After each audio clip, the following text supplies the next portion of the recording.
Hello, this is Living Truthfully's answering machine. The #1 truthful answering machine. It's obvious you have bad timing, because Amani Maranga and super producer are not in the office. So, if you wish to speak to Amani Maranga, press 1 on your touch-tone phone now.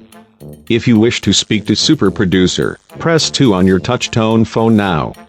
If for some reason you think that Amani Maranga and super producer are hiding from you, then press 3, leave your name, your number, time you called, and the favorite color of your shirt.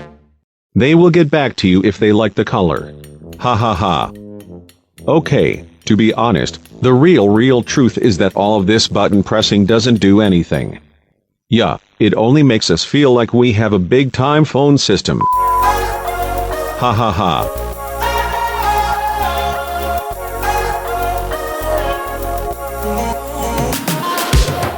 Good morning, good afternoon, good evening, good whatever time it is, wherever you are. Yes, we will never change this greeting.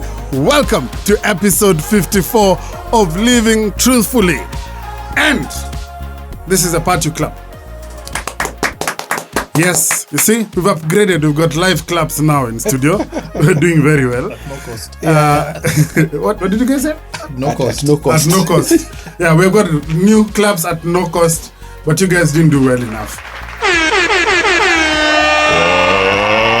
Let's get ready to rumble! And in studio I have with me some of my very good friends. I have with me also the most intimidating friends because these guys are real boys to me. And as we discuss male friendships, I felt it was completely unfair for me to do this without having real friends here. So I'm going to introduce them to you. They're no-cost friends. Now that I think about it, I'm going to have a very deep introduction for each of you. So wait for depth, okay? On my left is the guy who laughs at my jokes. That's as deep as it's going to go. Because the guy on my right hand, he just says, "Ua." To all my jokes, just word. So don't learn from him. The guy on my left is a marketer par excellence. Like really, if you're a blue chip company or if you work for a blue chip company and you're listening, this is the guy you must consult for your marketing, for your research, for your insights. He's also actually my more fashionable friends of the two. You would, of course.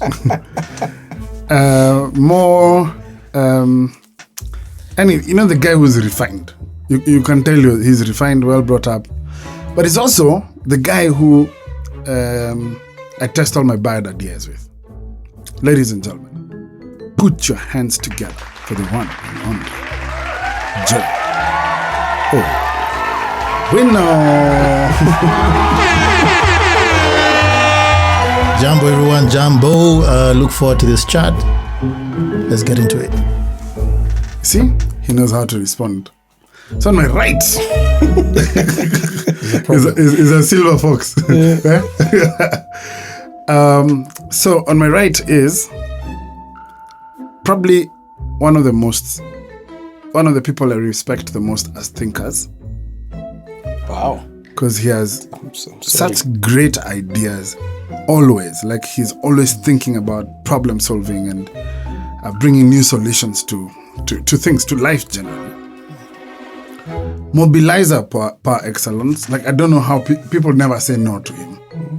And the guy will just say, okay, I think we should put people together for this, and guys will say yes. He's a singer. He is really Kenya's probably most listened to voice, and I'll explain why. He's a godfather to my children. Good friend. I think I am the godfather to his children, but you know, I can never be so sure. To one of them at least. What else should I? Where am I Kenya's most listened to voice? Oh, because this guy has probably voiced and singing musically probably most of the ads and especially the biggest ads that we've had run in this country for the last maybe 15 years, if not more. It's been a good run, man. Ladies and gentlemen, put your hands together for the one and only Kanjii Mbugua.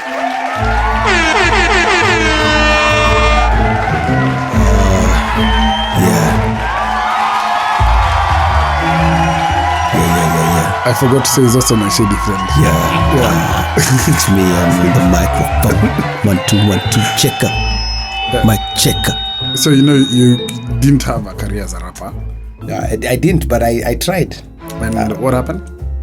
It's a long story, but I had a alter ego called Salt of the Earth, which was a playoff of Easter, the light. Oh, really? Yeah, but I didn't write my own material. I was those rappers. So nice, Michelle Kwambo used to write for me the raps. Oh, really? All right. He also had an alter ego, Ottoman. Von Bismarck. Yeah. Ottoman was just like a production thingy. Ottoman. Yeah, Automated. I really liked that. I feel like you should. That's one you should continue. I should have kept that one. Should have kept that one. Yeah. Should and have like an Ottoman suit. Yeah. Like it's like a superhero Ottoman suit. Yeah, maybe that should be my DJ moniker. Yeah. Oh, yeah. So he's also DJing now. He does private parties. And they're so private, he's the only one at them. I was like, yeah, they're pretty private. Guys, thank you so much for being on this episode, man. And thank you for coming. Thank you for all the encouragement that you both have given this journey for the podcast. I think G has always been, that thing for encouraging creation and doing great. Like, I think the one person who's encouraged me to create is G. And then the guy who makes the creation now work is Kanjii. And so last year, Kanjii, called me and said, bro, come, I'm going to help you. I was very angry. He was so angry. It's like, what are you doing? Us guys were doing a podcast. Lee and I were doing a fantastic job on this podcast. Super producer. Thank you very much. But, why I called Kanjii, I think is because the guy is always trying to figure out how to improve, how to make something better. Absolutely. And I think he was also angry that I was doing production work without asking him. Like he should have been the first place I go, right? Yeah. I'm sorry. Yes. Yeah. Now we've come down to the cracks of it. To the wire. Down to the wire. Yeah, like I know him very well. I'm sorry, bro. I should have come to you first. I'm sorry. So I'm discussing male friendships. This is why I brought you guys here. Okay. Yeah, and I expect some intelligent material. Yeah, sure. I'm hoping to get advertisers on this podcast, so please don't screw this up for me. No pressure. I was addressing Kanjii. All right. Yeah, you're fine. I'm happy. Of course. And by the way, we are friends as the three of us, and then each of us have like individual relationships amongst ourselves. And the first thing I want to ask you both is: do you value male friendships? I think for me, male friendships are everything. I think first of all they're lacking greatly in society at large, and my wife and I we've had this standing thing where I keep on telling her, until recently, but throughout our marriage, most of our marriage, I tell her, by the a woman can't be a dude's best friend. Like, it has to be another man. Another man has to. So you're not my best friend. And wow. Exactly. Yeah. By the and Wendy used to, she's so awesome. She took it all in, etc. But I think the point that I was trying to make was, even something I've heard Pastor Simon say, that only men can call out manhood and male things from other males. And so for me, the whole idea of having, dudes that you can be able to just be vulnerable with them and just share where you're at and what's happening with life. And I think there's just such a different way that dudes, hear stuff, that, just encourages you in a whole different way. I love my wife. I my mom and the women in my life. They're amazing. But there's a time. In fact, there's a good story. There's a time. One of my really good friends. I was going through a really bad business patch, and things were just rough. And so I went to a friend's office, and I went and I chatted with him, and I was just telling him, you guy, I want to go sleep in the middle of the afternoon. It was one of those, where 2 p.m. pickers and you're sleepy. And the day is bad and long. It's not about what you eat. Yeah. No, what do you mean? You have not eaten. It's what is eating you. Yeah, like you're sleepy at 11. So I went to see this guy, and I'm like, dude, but I'm when he got down, the guy told me, but it's gonna get worse. That was his encouragement. I think I know your friend, but his encouragement was, it's gonna get worse. And I remember that was the jolt I needed. I didn't need a pat on the back. I didn't need soft love. Yeah. I just needed a guy to just tell me, you guy, what are you saying? Everyone goes through that. In fact, it's most likely it's gonna get worse. So if you can't handle this one, better quit. Quit now. Yeah, quit now if you can't handle this one. And I just left charged. I was like, okay, I can do this, And I think that's what male friendships do, in a nutshell for me. Basically, what Kanjii is saying, that male friendships abuse you to success. I don't know what you mean, what your experience is. I think you've said it all. But I think what my first thought when you asked the question was, even today, do I have more male or more female friends? I may not be your typical... I'd want to hear that. I have a concern. I mean, when I look at you the two of you, you guys do very well with male networks and male groups. I'm usually in those groups, but I'm pretty more quiet. But what you say is correct in terms of with the female friends I have. I mean, I can talk about stuff, just vent. But I think for the male friends I have, when I look at the decisions I've made, I can go back to, hey, you know what, this guy told me something, right, simple but provocative and meaningful, that I took it and left. If a man tells me, hey, guy, move office. I mean, he said it in quickly, 2 seconds, and he moved on. Yes. But maybe I'd have been sitting somewhere having a move office conversation, for my business for a while. Yeah. But when you brought it up, I quickly, the next day, I did put a letter in to move office. So I think there's words as men that we speak. Yeah. Those words are life. I agree. They're profound. They're encouraging. So I think I do value male friends. Bottom line, I may have struggled, to get there in terms of, hey, why are we just guys? But I really absolutely appreciate it.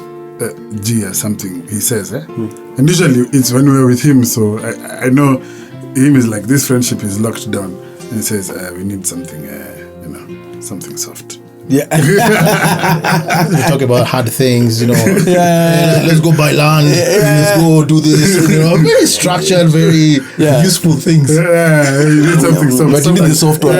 Something soft. Guys, have you thought about this? Are you reflected upon this? Just a softer, words. And it makes me so happy. I have a question for you. How are you doing? Me? I'm doing. I think I'm doing. Let me think about it. I think for me it's a season of contrast. I think that's the best way to put it. So I think we're just chatting with G before the podcast started, and so for me it's been, number one, a season of kind of like taking stock of what do I want to spend the next 20 years of my life doing? What stuff really matters for me? Because I think your last 20 years leading up to your 40s, are spent very active, and And then I think for me there was this almost this point of like, whoa, what stuff do I want to do? What stuff do I, or how do I want to spend the most important asset I have, which is time? And so that just took me on a very crazy tangent, of saying no to some things that didn't make sense to many people, and saying yes to others that didn't make sense to others, and so in that sense, I think it's a great season, but I feel like it's the beginning of a season. Yeah, because I think it's like I spent 20 years, putting on weight, banner, emotional, physical, and spiritual, and then now I'm kind of trying to shed it off now, and trying to live light. Such a good analogy, man. Yeah. So anyway, so I think that for me is kind of like where I'm at. So it's a yin and yang season. There's pain and a lot of self-reflection. I think. Or it's like even simple things, Bana. Like what my mentor challenged me to do this exercise, which was basically how much is enough. For you, Chums, yeah? from a financial point of I view. remember you asking me that question. And dude, it shocked me how little I want. Like everything else was dreams that I had borrowed dreams from guys. I hear you want this kind of car. I'm like, hey, that's the one I want. But it's not something I've thought about or really reflected on. So I think for me, being able to drop that baggage, I think has been so valuable for me. Yeah. So I'm enjoying life quite a bit. Oh, nice. Yeah. Nice. G. What's the question, man? How you doing? How you doing, man? Things are going. Right. How am I doing? Like how you doing? And I really like that, because that's a conversation that maybe men have with each other. It's I don't. If somebody else, if a lady asked me that question, maybe I'd prop it up with other stories. Yeah. So I like that's a good question. Yeah, I think that's something that I appreciate that we have. Even how are you doing, and you can actually go into the raw, real sense. Yeah. And I'm not venting for you, but I'm just explaining. Yeah. So how am I doing? I would say I'm at a junction. I think, in fact, as Kanjii was talking, I was like, hey, so similar in many ways. Because you've come thus far. But sometimes when I look back, I'm like, oh, what have I been? Where's the prize? Where are the accolades? What do you have to show for what do I have to show for being here? And of course, there's stuff. There's stuff. But I think at a point where I would have loved more, in terms of to have achieved more with the things I appreciate, doing more for people, taking care of kids, my kids, doing a lot more. So I think when I look back, I'm like, okay, I didn't do as well as I should have.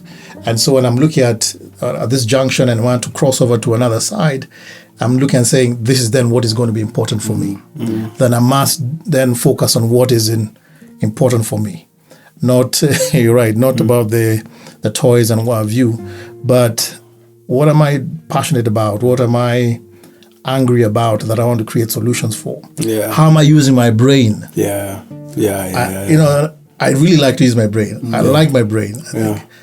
And I want to be able to use it more. So I think I'm at a junction where I want to be able to catapult myself to just a higher level, a better place, a better way of living. I've had some good bashings thus far. It's almost like being in a boxing match, and it's around 7, even 5, but you're looking for your corner. Just want your corner. 7 more rounds. I want to break. Then you go to the other guy's corner. You've been knocked nicely, but then I'm so encouraged at the same time. I'm like, okay, I've been hit, but I wake up each time. I keep moving. I made good mistakes, but I wake up each time. And for me, a key mantra for me is just keep moving. Just keep moving. And so That's good. if I can wake up every day, if I can make that one phone call every day, if I can do just that one thing, that has kept me moving, So, Junction. It's so interesting that I think we are at the same place in a sense. And it's very encouraging for me because you guys are old. He's 5 years old. You're older than Kanjii. But it's stage of life, basically. And I just realized this year that I've had a very similar conversation with someone in his 50s.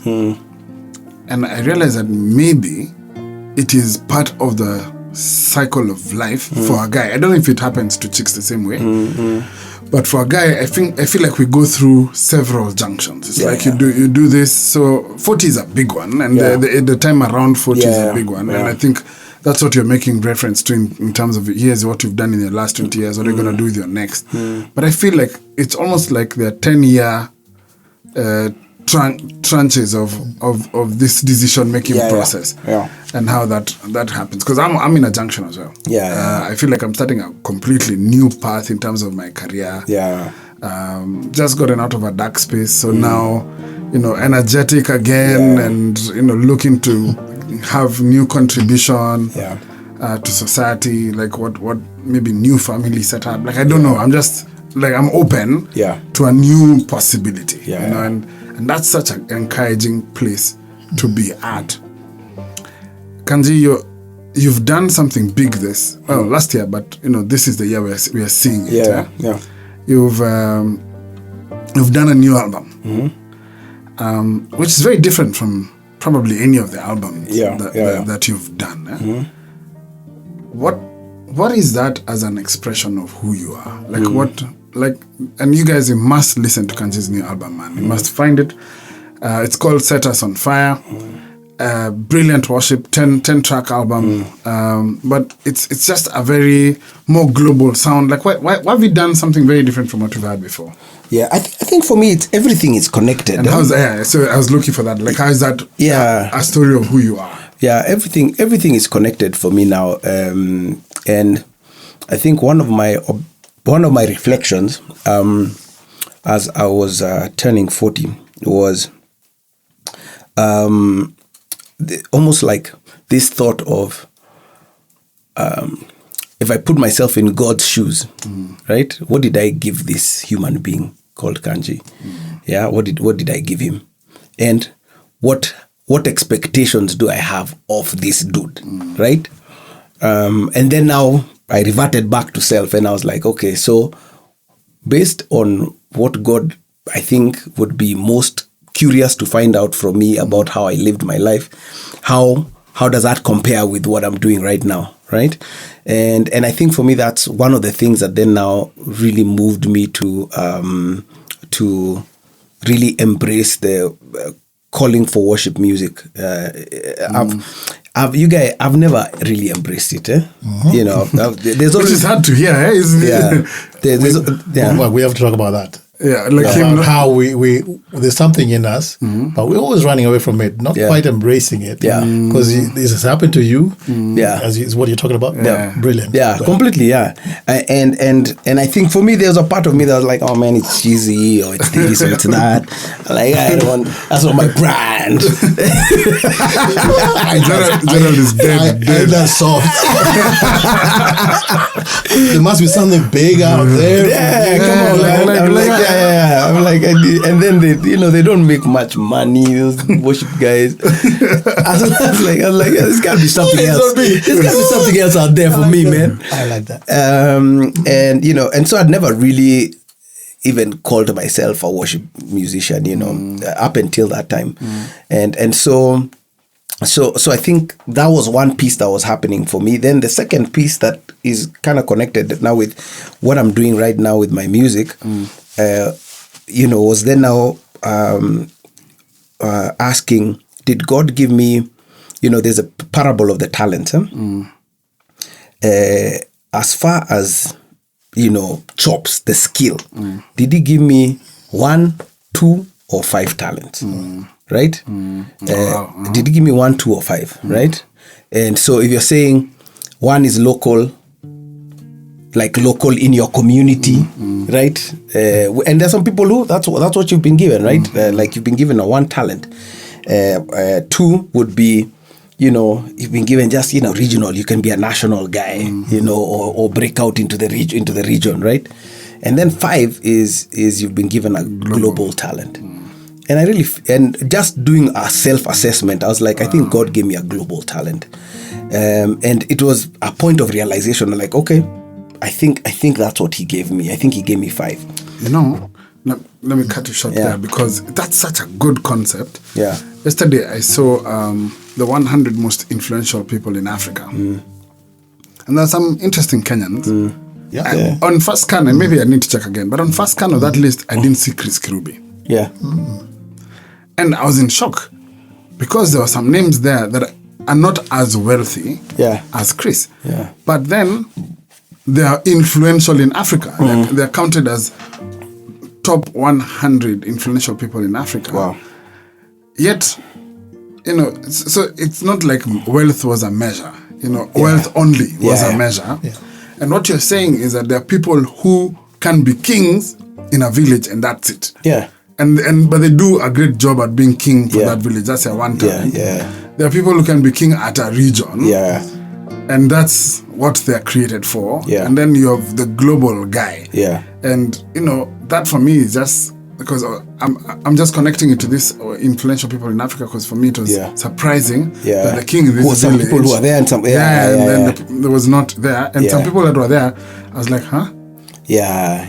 And I think for me it's a powerful concept, because I think we place such useless pressure on ourselves when say you're like, number one, that question of talent, I didn't apply for it.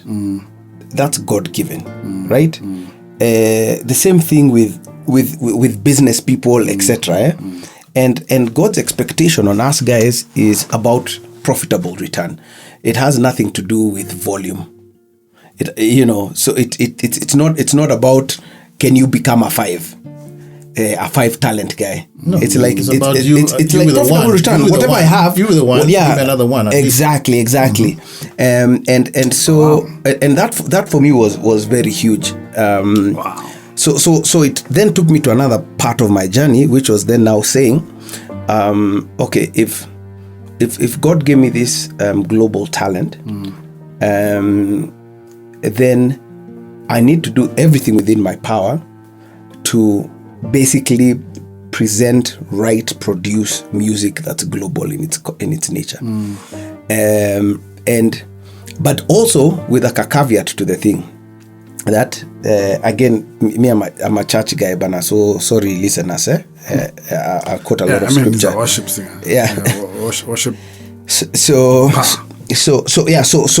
the whole idea of the Bible talks about the harvest belonging to God, and what that means is that your job is just to plant and water. But then, in fact, it says there are these things that happen that you don't know. When you are asleep, it's growing. When you are awake, it's growing. But the harvest belongs to God. So we don't have to necessarily put the pressure of the result on us. So for us guys, it's all about effort. Like, can I put a global effort into my album with the resources that I have? And the result, it's not up to me. Like, that's up to God. Like, let God do whatever He wants to do with it. And so that's kind of like the journey that got me to basically now doing what I'm doing right now with my music. Wow. Yeah. Hey, like you've dropped such gems in that conversation. Get out your notebooks, boys and girls. Like We need to take a break. Yeah, like I've never. Listen, I've known this guy SG for how many years? I've never had such depth, Bana, in conversation. So when you bring the microphone, I get a little bit smarter. Okay, Yeah, so we're taking a break for a sponsor break. We'll be right back after this. As a dad, the greatest gift I can give my family is security around their health. Do you know How the first time you have a child and all of a sudden there are medical expenses that come up that you never knew existed? Well, Minette has a great cover that caters for your young family. This cover is comprehensive and has features such as inpatient limits of up to 10 million shillings. It will take care of premature births, any complications during, after birth, or for both mom and child. For people who don't like the delivery room like me, this is such a sigh of relief because you know at least the finances are taken care of. It even takes care of you when you accompany your child of up to 10 years to the hospital as a caregiver. And that's just the inpatient cover. Outpatient caters for dental, optical, gynecological, urologists and mental health services and is up to 2 to 3 times higher than other covers in the market. I highly recommend Minette Health, and it can be accessed online. They have made this purchasing process easier by creating a portal where any user can access their services directly from the website. To learn more about this cover, visit their Facebook page Minette Kenya or their website collaborationkenya.minette.com. Buy your family a secure health future with Minette. If you would like to sponsor or advertise on our podcast, Living Truthfully, reaching audiences just like you, please contact us on livingtruthfully@thamanimedia.com. That's livingtruthfully@thamanimedia.com. Thank you, and we're looking forward to partnering with you in adding value to our listeners' lives. So, we're back. Potential sponsors, that was where you put your advert. Okay. Thank you so much for our sponsors. Insert advert here. Yeah. G, you've also done something really huge this year. I hope so. You have. Mm-hmm. I don't know if I'm at liberty to say what it is entirely, but this year you've actualized a dream that you've been working on for 7-8 years. How long has it been? Yeah, about 7 years. 7 years. Yeah. That's amazing. And you know, about 2 weeks ago, 2 weeks or even a week. 2 weeks ago. 2 weeks ago, you actualized the dream. You opened the door to a dream. Mm-hmm. How does that feel? I think there are things we want in life. We keep chasing in life, and then, finally we come to the door or to the opportunity being right there, and you take it. I think having taken this opportunity, as a man, I've had mixed reactions. One is I've been running for so long, and here it is. As such, there is disappointment. Wow. There is fear. There is newness, novelty around it. There is satisfaction. Because I've run thus far. Even as much as there's fear and anxiety around it, but I'm like, wow, that's a lot of satisfaction. As a whole, I'm grateful. And I think having made that step, the lens at which I also look at life now is more from a point of gratitude. Gratitude that I have health, that I have a place to sleep, that I have my children, that I have. So it really has humbled me to a point of gratitude, I think. So I know I'm not saying what it is. No, it's okay. You don't have to.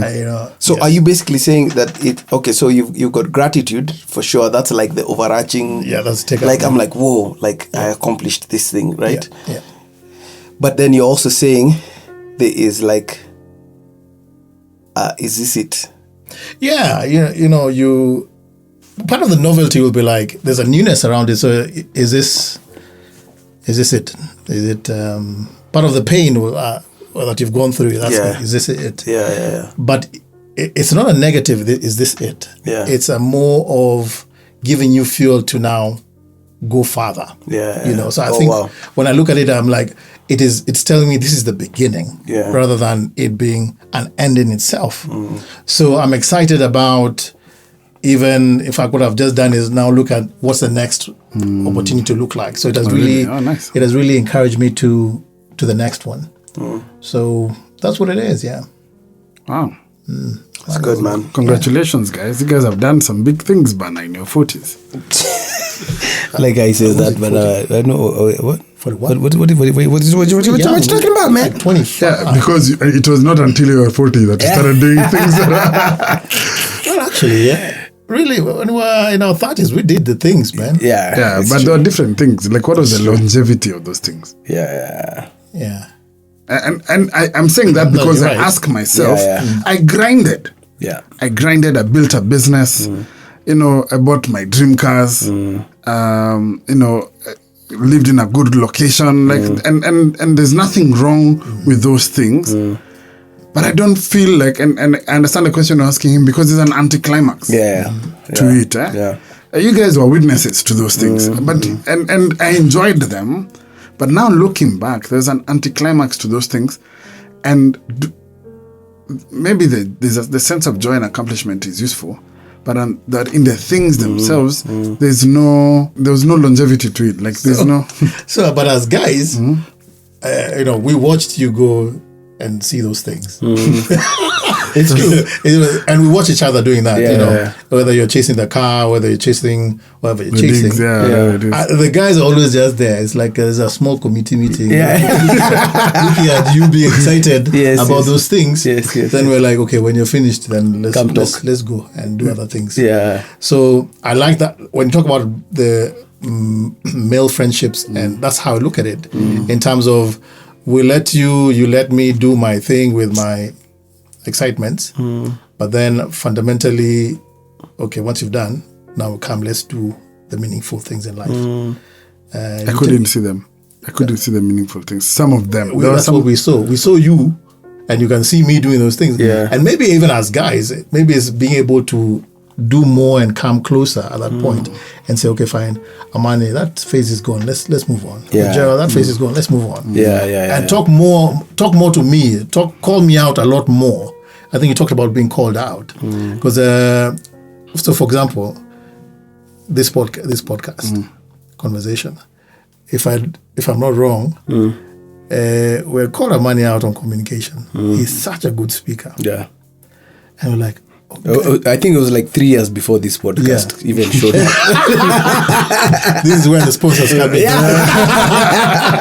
But so I just appreciating the fact that there are things that I saw about you, that you see about me, that we see about each other, and maybe just doing a lot more to speak them out earlier, or eventually speaking them out. I think that is good. I think so. When we see you and what you're doing with the podcast, I mean, 3 years ago there were some slivers of it. And look at what it is. Look at what it is. And I must say, we're proud of you, man. We're proud of you. I think, and for me, like, I really want to echo what G is saying, because I think number one, I think one of the biggest dangers that male friendships have, and friendships in general, but male friendships as well, is secrecy. Right? And I don't know if is anyone worse than the African male at keeping secrets, right? I mean, how many times do you know guys who have, angushed an apartment block and you didn't know anything about it? But you're invited to the launch. But you're invited to the launch. To the prayer. No, it's a prayer. It's a prayer meeting. The dedication. Thank God right now. We have really struggled as we built this flat. 12 stories. Or a guy, or a house, or whatever it is, right? And I think for me, the whole idea of opening up your story then opens you up to participation from the people who are close to you. And participation can just be, you need to start a podcast. Like, why? Like, you're wasting time. Like people, your story, what you have, people need to hear it.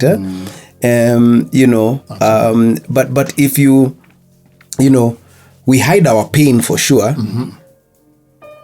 and we keep our honesty. We keep it. Yeah. So you're keeping your honesty towards this guy, Yeah. you're keeping it. You're waiting for another day or Yeah. a good day to be able to package it, but why am I keeping it? Absolutely. Let it go. Just let it go. Yeah, okay. And I think for me, it's that thing of realizing that the late Bruce had this saying, which was, we even said at his funeral, which was, "It's never that serious." And that thing is straight up dimes, man. Like you, like what you think is serious is not that serious, Right. And just being able to open up your life a little bit, the benefit is so huge. And I remember a friend of mine who was talking to me and he's like, "Okay, Bana, like you don't have secrets, like you share, oh, I bought this plot, nini. I'm like, for me, I've always had this thing that this information is more valuable outside Right. than it is inside. Right. And so if I'm not, if we're not bragging, come see my moti, we're not sharing, right? But being able to tell a guy, but I got a new car, it's on loan, Yeah. and I'm struggling with the payment, and a guy can tell you, by the way, you get rid of that car. Yeah. Straight up. Straight up, he can be able to share with you information that's life-giving to you, but only if you're willing to open up. And I think that's one thing that I can say I've appreciated about you guys, throughout my friendship with you guys, is there've been no surprises, and that for me is friends that I can count on, because a friend of mine told me, he's like, he gave me a warning. He's like, "Hey, bro, we're just about to buy a really big house. It's big. It's big. coming. It's big." and I told him, "Bro, let me tell you." And after we had the conversation, I told him, "You've probably saved our friendship by telling me this, because if you had invited me to your launch of, like, there's like a progressive growth, where you're like." You move from South B to South C. That's progressive. Yeah, one right? step. That's one step. That's understandable. But if you go from Nyayo High Rise to Windy Ridge, in Karen. to Windy Ridge, and I didn't have any. We didn't talk about wind. this. There's no wind. There was no talk about this progression. Right. That for me is relationship breaking, man. Because like, you don't trust me. If you can't trust me with this amazing thing that's happening in your life, then what value is our friendship then? And so that's been my take, and I think something that I've really appreciated about you guys is, like, I've known step by step what's going on, what you guys are working on, what you guys are dreaming about, the joy, the pain, and that for me is what true friendship is all about. Yeah. I think there are a couple of things I would say. One is, I even just when we sit together, we don't need like to light a fire, what do you call it, to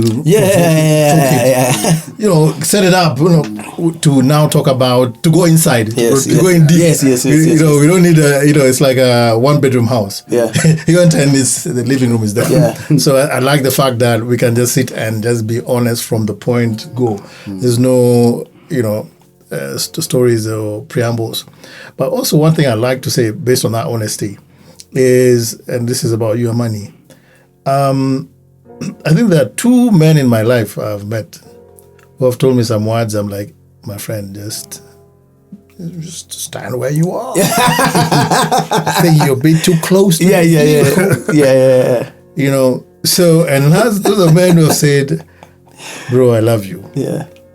I'm like, whatever, but just back up. It's too close. Too close. So I want to be, I want to be injured. I want hard words, don't give me love. Yeah. So I think when I look back, I mean, you're one of those honest people who have always told me you love me. Yeah. And thank you for saying that. Thank you for those words.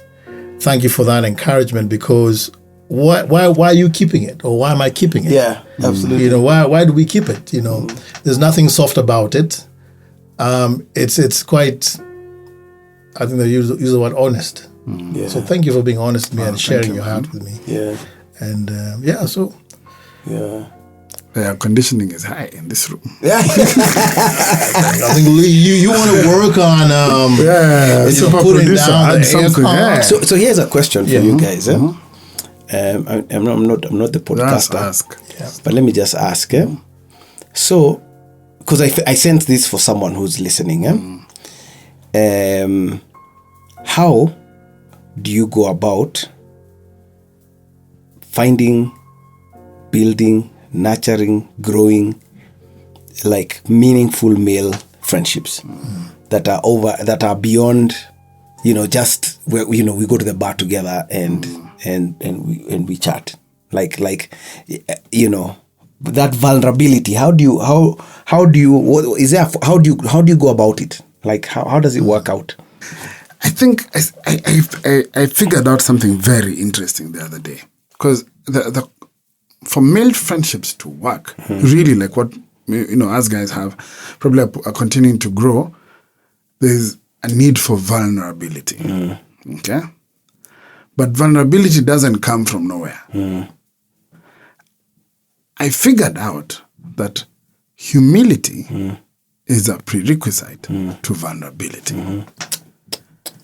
And for me, I feel like that's one of the most mind-blowing things I've figured out in a long time. Because men are not, or at least we're not born and taught to be truly humble. We are taught to show the best side of ourselves. Yeah. Put your best foot forward. When you go to school, you patch up your pants, that are torn because you have to show your best foot. When visitors come, you give them the best plates, the best china, like we give best foot forward. So there's no room for humility. And when we've had humility, it's false humility. It's, hey, boy, you're doing well. We're just trying. Yeah. And that is false. There's pride in a statement like that. Now, you two guys have probably told me some of the hardest things I've had to hear. Ever. Had to hear about myself. In fact, I've hated you both with equal measure for the audacity to say some things to me. Yet, it requires humility on my part to take that, and even humility on my part to tell you things that I would never tell the world. Because I'm admitting fault, failure, worst character traits. I'm going there. I think the first attribute for me for true and real male friendships is humility. I think just as a guy who's listening, man, you just need to get off your high horse and just find a donkey and ride it.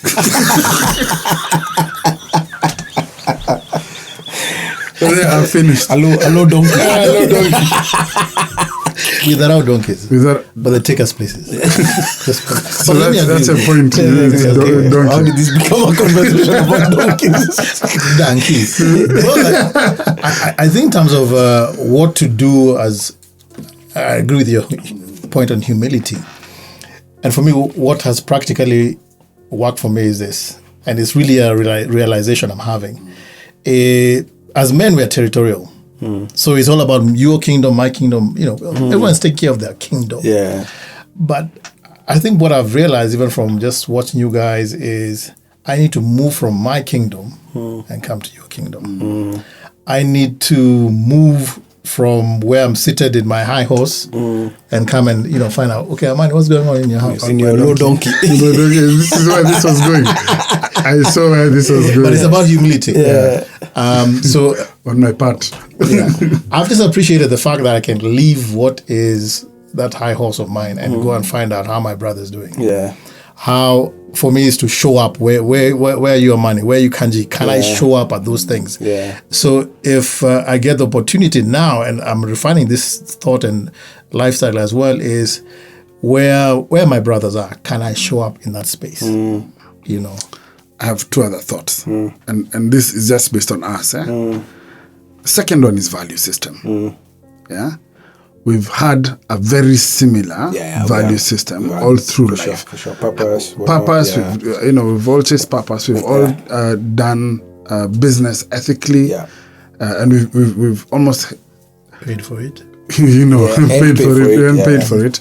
But even our family value system, like we've just generally had, the similar value system, and I think that has helped. But more importantly, and here is where you come in very well. We have done significant things together that had nothing to do with us. Brilliant. Yeah. So we've always come together because we valued some things, in a similar way, and applied ourselves into something that had nothing to do with our kingdoms. And so the years we've spent doing strategy for the church that we go to, the years we've done some charity stuff together, we started out Spread the Love. And just those things have cemented a friendship with experiences that are beyond what you want or what I like or what you like. I have a comment to make. So a couple of years back, one of our friends convinced us that we need to do something for other men. So we got together. Yes. And we didn't quite look at the fine print because it needed us to jump off a cliff into a water body. Literally. Yeah, we can say it. Pastor Simon told us to go shoot a video for Man Enough. Yeah, jumping off a cliff. And we had to jump off a 40-foot, 30-foot. Yeah, 3-story. Cliff in Sagana into a raging river. Yes. And there are rocks at the bottom. Yes. Continue. So it was so funny, because at one point we're approaching now where we need to climb up and then get to the, So we're walking, and to be honest, the words that I used were not Christian. Yeah.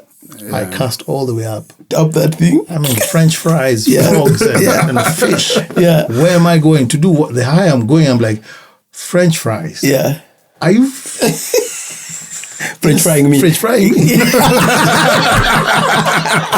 So we go to the top. Up with Avani, and we go. So we have two other brothers who are, they're more sanguine than Amani. Yes. So they're eating that moment. They're like relishing in it. Yeah. And the takeoff and the jump. Yeah. The second guy jumps. The other guy's like, yeah, you guys come up. Come down. As guys like, French fries, fish. Yeah. My good. We were scared. We were bothered. And we're not comfortable. I think we're at a point of where we're absolutely, there's nothing orderly. There's nothing gisty or prestigious about where we were. We're basically flat out simple people. Yeah. Fearful, about to do something for other people. Yeah. But inside we're scared. Dying. Yeah. Then we took the jump. Yeah. What he needs to say is that he took the jump first. Yes. And so you are left by yourself. Your money, you make it. You make it. The guy is not saying you'll make it. But I gotta go. I gotta go now. I have to go. And that's a reality in life. That's a reality in life. We're together, but then I have to take the step. Yeah. So I've gone ahead with all my fear. I jumped off and left the guy behind. Yeah. And then, Gerald can swim. There's no one to encourage you now. I can't swim. I'm jumping into a river flowing. And you don't swim. And I don't swim. Yeah. I have a life jacket. That was courage, bro. And I don't swim. And then they tell you if you have to jump out. If you jump here, like if you fall, you the rocks. You might die. Yeah, no, you will die. Because that's where the rocks are. Yeah. You have to jump out. Yeah. So over and above the fact that I can't swim, I have to figure out how to jump away from the rocks into a raging river. Yeah. And it's when I landed into the river that I realized I didn't know what to do. Yes, now that I'm inside the raging the memo didn't cover this. Why I brought it up is because I think those, for all of us, events, those kind of things build us up. So I've enjoyed events where they are difficult, they are not as exciting. They're not what. Yeah. They're not the beautiful thing we want to see, but interesting events that we have to go through that man us up. Yeah. And so I think we've all gone through those kind of events, whether you are opening business and you are scared and you know, you have this and that, or you're closing business, or you're doing something, you're going to pick up your kids in a day one hospital. The events that we go through in life. And I appreciate that the men who are with me, you know, during those times. Yeah. I think what you guys are saying, I think for me is just so powerful, because at the end of the day, I think one of the objectives of these conversations, Amani, has to be to help guys figure out what they need to do.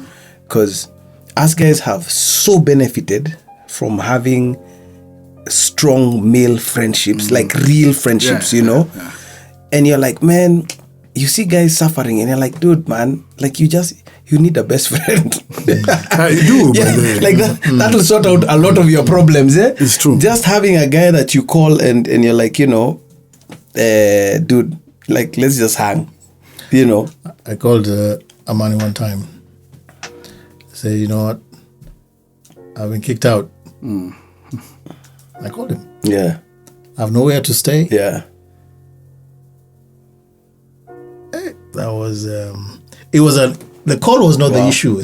Making the phone call was easier. Just me dealing with where I was and you know, like, you know, where I talked about how far I've come. I must have done some good things in the past and this is who I am, etc. But now I'm without a house, without a place to put my head. And I called him. Yeah. And Amani was gracious to open his house. Yeah. And I slept. And I ate. Yeah.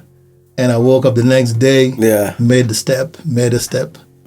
So I think those are, you're right, being able to have somebody who you can call. Yeah. You know, one time I was I was in another scenario, man. Situationship. I was in a situation and I just found myself at the police station. And I was sitting in the police station as Amani. Who can I call? Yeah. Amani had to be there. Yeah. So as I paid, in fact, Amani is the one who paid the bail. Yeah. So I think I was totally not flawed, but really, I was already tired. What's the word? I was at a low point. And someone went and paid the bail. Wow. Look at that. And another man came, called Eric, who's been on this show, came in as my lawyer. And, you know, the situation at the police station changed slightly, you know, because you have a lawyer now. So when I look back, I think I'm at the point of I'm experiencing a lot more of the male friendships, the sort of maturity that is happening around them. You're coming through at a higher level. We're having the richer conversations, I believe. It's like wine that has matured. So maybe the things we talked about 5 years ago and the things we're talking about today and the things we'll talk about 10 years from now, I mean, things are changing. You know, we're growing as well. So I just wanted to also to recognize that over and above, you know, saying thank you, Amani. You're welcome, bro. But you've done the same. And this here's the thing, and maybe I want to thank you for sharing that. And for you, and not because you said it about me, but because I know what it takes for you that level of vulnerability from you. But when I was busted, I was in exile for a week. In whose house? In Jesus. In Gerald's house. So he's done the very same thing for me. Gerald has paid my rent once, probably more than once, but you know, there's a time I significantly remember having a conversation with him, and probably at the point of my worst depression, and I'm done. Like I finished my money, finished, and I'm done. I don't have rent. And I can't figure out where that next. And I'm just sharing a frustration with him with no expectation. That's powerful sharing, just sharing. Sharing with no and that has happened with both of you on so many occasions on different things. this guy, just last year, I shouldn't say when. He did a share. He shared. No, I called him. I was like, I met this chick. I like this chick. The guy's like, okay, no, now we have to get strategy. So it's just it's like, hey, you guy, but this one we can't watch here. We can't watch here. This one, but by sharing, what we've done is we've allowed each other's to get into each other's situations and be true brothers. And have like just real true brotherhood out of it. And I can say the very same of both of you. I was reminding Kanjii today on my wedding day. So first on my wedding day, I came in Gerald's car. Yes. Okay? I don't even know where he was. The red beamer. No, the black one. It was KV. Oh. Yeah, so I don't even know where he was, but I spent the night before. Well, part of the night. In his house. Yeah. And then left his house to my wedding. Yes. You were my MC and my worship team. It's just doing the right things. But I was like, with these two, I am okay. You're covered. We got God. We have got God. I've got God. I've got these two. I'm all right. Like it worked perfectly, and you know, I'm completely indebted to you two for the friendship you've shown me. But you know, we have barely started. Yeah, isn't that the cool thing? Yeah, we've barely started, so to speak. It's just, realizing that the level of opportunity we have to do more, to share, to give, to build, I find that we have just scratched the surface. The guy, I was so like my principal mentor, a guy I quote all the time, was telling me how him and his best friend. And I think they're like 4 men, sorry, him and 3 other guys. They've met once a week for breakfast for 30 years. Wow. Yeah. Once a week for breakfast for 30 years. And so when the guy told me that, I was so rocked, because I was like, what are you doing with your breakfast? At this point, those are that's friends, hours. That's hours. I mean, like the amount of time you've put into that relationship, and I think so. For me, my I think my encouragement for guys who are listening and they're like, man, like I want to be able to have that, is I think courage for me is so important. That's true. To step out of a comfort zone. Yeah. It's to act a fool, to look stupid, to look needy. It takes courage. It does. I remember this is actually a very cool one, because I acted a fool and was very needy, but it ended up being phenomenal. I don't even remember. We took you guys out for dinner in Valley Arcade. And then I proposed to them. Yeah, I was like, listen, us guys, we really like you guys. We really like you, and we want you guys to be like our close friends. So can we be close friends? Like can we be meaningful friends to each other? And I remember that. I remember when you like what's wrong with this dude? We're boys already. That is such an unmanly thing to do, but people propose. Where's the ring? And there's some guys who need to have those conversations with some dudes out there, Bana, and just go and say, listen, Bana, I've never said this, Bana, but I really value you as a friend, and I want us to grow even deeper in our friendship. And I want to say that that's very true of you. Yeah. Because even how our kids have become best friends is because you were very intentional by saying, I want us to raise these kids together. As perchance we had, 2 girls at the same time, 2 months apart, and 2 boys at the same time, 2 months apart. And you were just very intentional about it. And you said, you created the need. And you said, we need to make sure these kids are best friends by the time they grow up. And look at them now. And they are best friends. Complete best friends. Long shot, Yeah. And I think so when I talk about the value for courage, like, it's okay to put yourself out there, Bana. like it's the same as a dating game. It's the same as everything, business. It's the same as everything in life, Bana. You've got to be willing to lose the deal. Lose face and lose face and lose the deal. Yeah, you've got to be willing to win the deal. You know. And I think there's room also to be intentional, like you have been. Yeah. But intentional about many things. Yeah. So one of the things I can say about you guys, been intentional about encouraging me, like propping me up. Yeah. So I once went into a boardroom with G, and it was a grass company pitch. And he pitched, but I pitched in the pitch. Like I was just to go. Hype man. Hype man. Yeah. Brand new. A big tune. Breaking glass. And his Uko is giving stories. I'm like, yeah. What's up? So we finish. And we're driving back. We're in Upper Hill. I've never forgotten this. Driving back.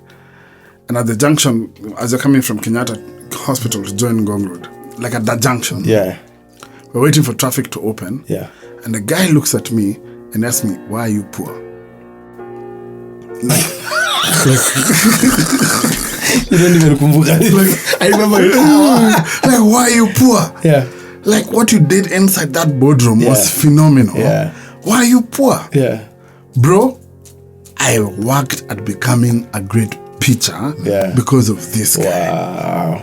Because he believed in Yeah. my ability to convince and change minds and maybe persuade people into my side. Yeah. I didn't think I'd added that much value to that conversation until he asked me why I'm poor. And I was poor. I mean, and it hasn't changed much. It hasn't changed much since.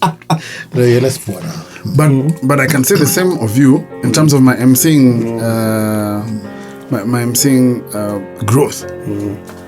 Like if I have a hype man for emceeing, it's Kanjii. And you've said it over and over again. You're such a good MC. You're such a good service host. It's like you've done that. We've been intentional about saying the right things. Yeah. To Jenga guys. There's nothing wrong with Jengaing a guy. Yeah. Nothing wrong. And it doesn't demean you, doesn't lessen you. Yeah. And the net result of it is so powerful because the other guy goes away, with something he didn't have before he met you. But it takes time. Yeah, it does. I have to make time to do it. I have to say it. Yeah. So it takes. You have to get out of your. But imagine what it does. Yeah. Absolutely. Then, hopefully, when we are sitting 40 years from now at retirement, when we're sitting at retirement and we're probably, in the list of 100 most influential people in the world. Yeah, that book. Or not. Or not. Yeah. Because we choose to. Yeah. You're happy not to be. Yeah. But I'm like, that's a choice as well, man. Yeah. But what I'm looking forward to is being said that I've seen is saying that I've seen the best version of you. Yeah. That's so good. That I've seen the best version of you and that we have been there through that journey that has gotten us to the best version of us. Yeah. That's a good one. That's where the sponsor comes in. Best version. Best version. That's a good. That's a good combo. With Omo. I don't know. Best version of your clothes. Yeah, let's try something manly. Let's try something. We need a bigger brand. Best version of your smell with Brute. You guys are so bad. Get me a good brand of best version of yourself with Audi. Something. Yeah, like something. I was thinking Ever Ready. All right, you're trying it. Yeah, it's not even trying. And here is where we get I think to. none of the brands I mentioned are existing today. Best of you, Jogo. This has gotten to diminishing returns. So the end of the conversation is here. Yeah. I can't thank you, gentlemen, enough for being on this podcast. Thank you so much for coming. I can't wait to have you back. Yeah, man. Now to discuss something serious. Because whatever the discussion will be, it will be exactly like this. When you probably get the best version of you. Yeah, right. But I wish you so much joy. I wish you peace. I wish you love. I wish you happiness. I wish you success, significance. I would like to take this time to announce my candidature. For? I'm still trying to think. You know, I've done politics with you. I cannot. How is he going to speak his way? No. Yeah. Him and the candidate we worked for are at the same place. Marikuja. Niomba Ukura. Dr. God bless you. See you next week. Dr. could make it. Me, I can, but Yeah, you have to have a family. Bye.